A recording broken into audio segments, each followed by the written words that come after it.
41 குடும்பத்தையும் தத்தெடுக்க முடிவு செய்த விஜய்.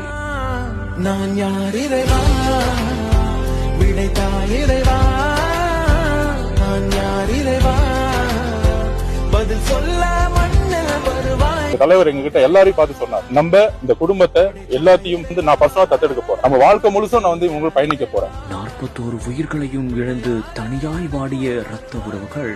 ஒவ்வொரு நாளும், ஒவ்வொரு நிமிடமும், ஒவ்வொரு நொடியும் வேதனையில் சிக்கி தவித்த விஜய். என் லைஃப்ல இந்த மாதிரி ஒரு பெயின்ஃபுல்லான ஒரு சிச்சுவேஷனை நான் ஃபேஸ் பண்ணதே கிடையாது. மனசு முழுக்க வலி, வலி மட்டும்தான். அவங்க கூடவே நானும் இருப்பேன் என்று விஜய் எடுத்த கலங்க வைக்கும் முடிவு. கரூரில் விஜயின் பரப்புரையின் கூட்டத்தில் கூட்ட நெரிசல் காரணமாக 41 உயிர்கள் இறந்து போய் அவர்கள் குடும்பத்தினர் தற்போது தனியாய் தவித்து வருகின்றனர். 41 குடும்பங்களையும் தத்தெடுக்க முடிவு செய்துள்ளதாக தகவல் ஒன்றை தெரிவித்திருக்கிறார்.